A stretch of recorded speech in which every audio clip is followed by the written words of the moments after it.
Welcome back to Basics, setting up Logos for Bible study. Now, the topics include what we're in right now, the introduction. We're going to take a look at program settings, making sure Logos is optimized. Then we're going to look at prioritizing resources, specifically your Bibles, dictionaries, and commentaries. We're going to show you how to use the shortcut toolbar and set up a Bible commentary and cross-reference shortcut. We're going to set up your Bible search so you can use the concordance and Logos much easier. We're also going to show you how to link Bibles and commentaries, very basic linking. And then at the end, we're going to save it as a layout with a shortcut. So let's get started, and let's begin with the program settings.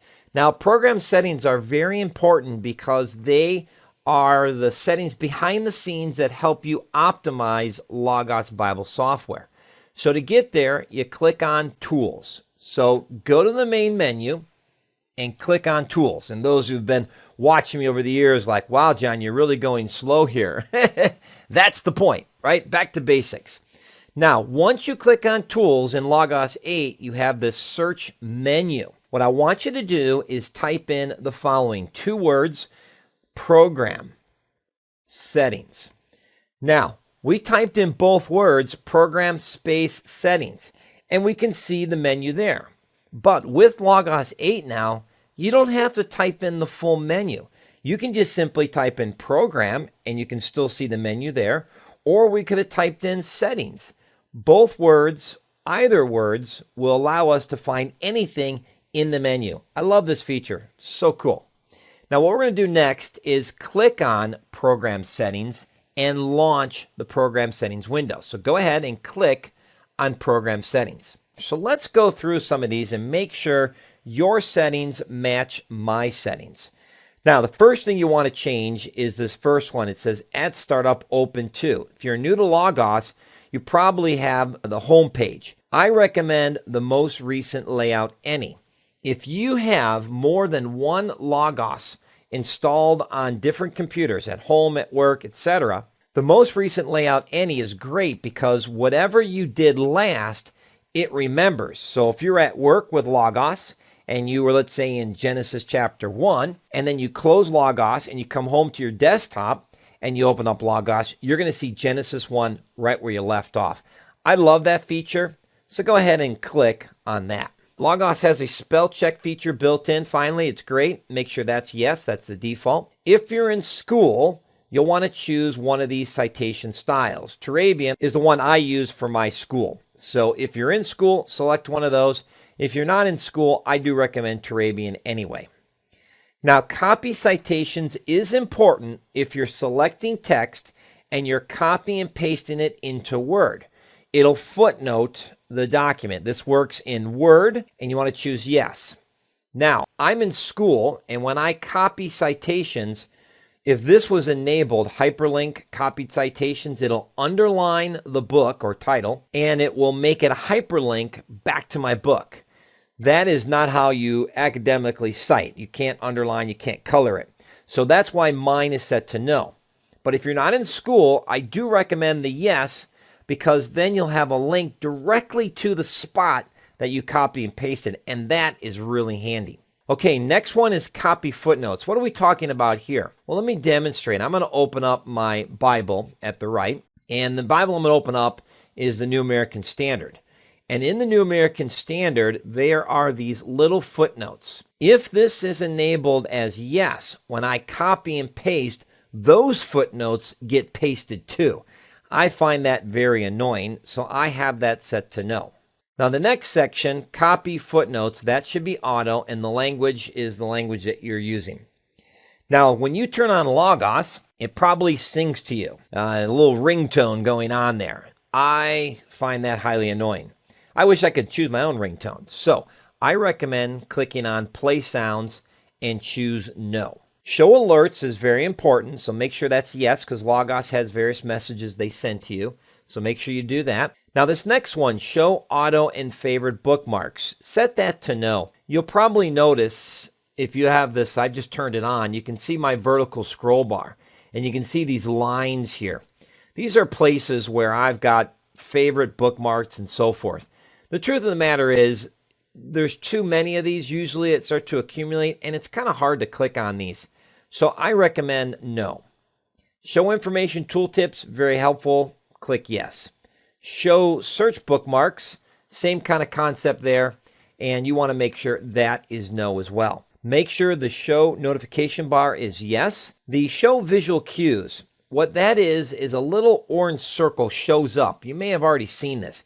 It kind of makes Logos hiccup a little bit. So I like to turn that off because there's really nothing it's telling you. It's just drawing your attention to something new you opened up. So not very helpful. Click no. The keyboard selector is a newer feature in Logos, and so I recommend that you leave that as yes. And Logos recently included these little help cards. I just re-enabled it. You can see the little question mark there.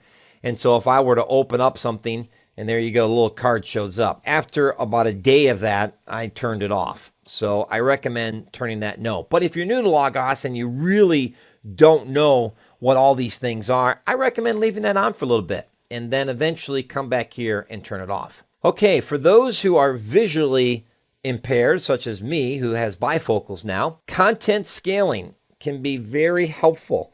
It will allow you to make Logos bigger or smaller. So I'm at 140%. Here we are at 360.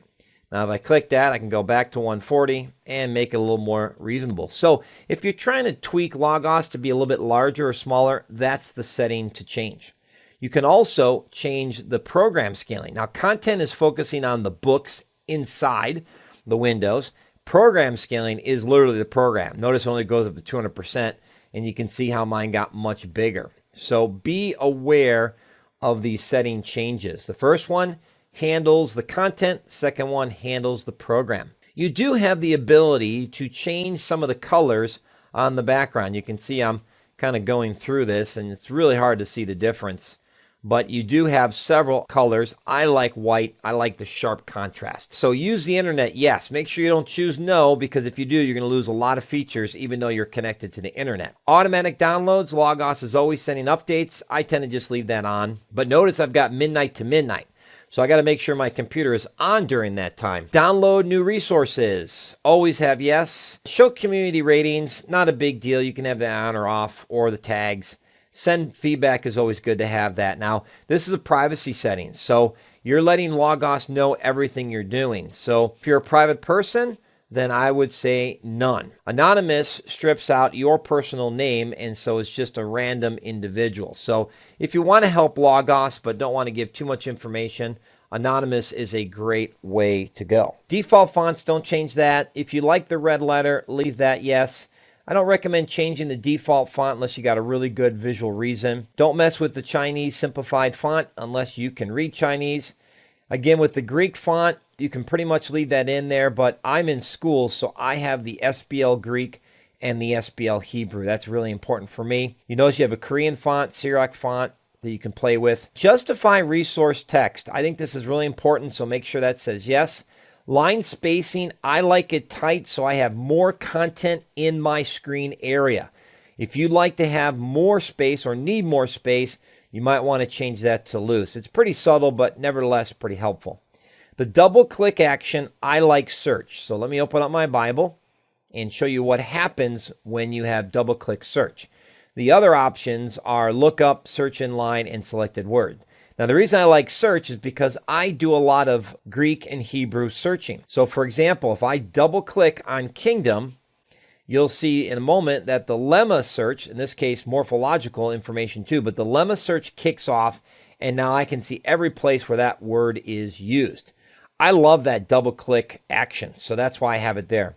There's also a triple-click action. I don't use it too much because it can be a little tricky trying to coordinate 3 clicks, but I just did it, and you'll see in a second here that my default dictionary, my first one, will come up with an instant definition. So that is pretty handy when I'm looking for a quick definition. So I recommend lookup. It's a good idea to kind of try each one and see which one you would prefer. Text selection, always word, though you could go with character, and that just gives you a little more finer control. So I'm going to leave mine as character. Show the selection menu. So I'm going to select some text, strong as iron. That is right there, the show selection menu. I'm torn on this one. Sometimes I like it, sometimes I don't. It's about 50%. So because of 50%, I end up leaving it on. So it just depends what you're doing. If you're doing a lot of copying and pasting and highlighting, it's fantastic. But if you're not doing that, if you're just doing a lot of reading and you want to select things and go right into some other options, then you might want to consider disabling it. I do prefer lemma, so that's selected. And that's pretty much all that you need to know for program settings. So hopefully you got that. Let me go ahead and click the X to close that window. And that is how you close windows, by clicking that X on the tab. So I'm going to go over to my Bible and do the same thing. So let's go to our next one, which is prioritizing resources. This is a very important thing to do. It'll make life a whole lot easier as you begin to use Logos more and more. To do this, I recommend you do the following. So what I want you to do is I want you to left click on the library icon. Holding the left mouse button down, I want you to drag it. Now notice as I drag down, only half my screen gets shaded. If I were to release my mouse at this moment, and I'm going to do that, you're going to see that half the window is filled up.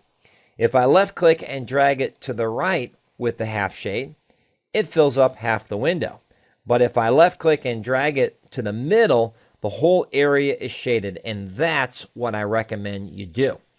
So the whole screen is filled up with our library browser window. Now to get access to this feature, prioritize resources, you have to go all the way to the far right and locate the option menu, also known as the stoplight menu, because it's 3 dots. So I call it the stoplight menu. And if we click on the stoplight, the menu opens up and you will see an option, prioritize resources. I'm going to click on that, but let me repeat that again. So go over to the far right, locate the stoplight menu, 3 dots, click it, and choose prioritize resources. A new window will open up at the right. Now mine's already filled and populated, and I covered this in my Logos 7 training quite in depth. But let me walk you through some essential concepts. So what this tells Logos is that when you run a report, a guide, or anything else, if, for example, it looks for a Bible, it's going to come to this list and pick these books first. So if you have a preferred Bible, you would want your preferred Bible to always be first in the list. This is really, really important. So you go up to the top left and you click in Find Resources. And what I want you to do is put in the following in the box. The word type, T-Y-P-E, colon, Bible.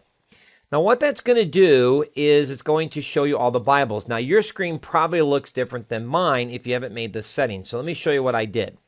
Over at the right, we've got this icon. And if you click on it, you'll see that you have a cover view, and that's the cover view. If you click the second option, tile view, there's the tiles. And if you click the third option, details view, you get the view that I have.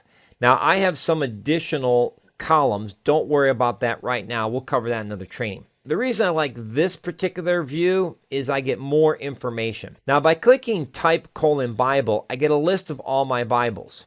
And if we click ranked right here at the left, we can sort them by ranking. If we click the label on the title column, then it's going to sort the Bibles alphabetically. If we go back to our box here and click in it, you'll see that it gets all selected. If you click one more time, it deselects it.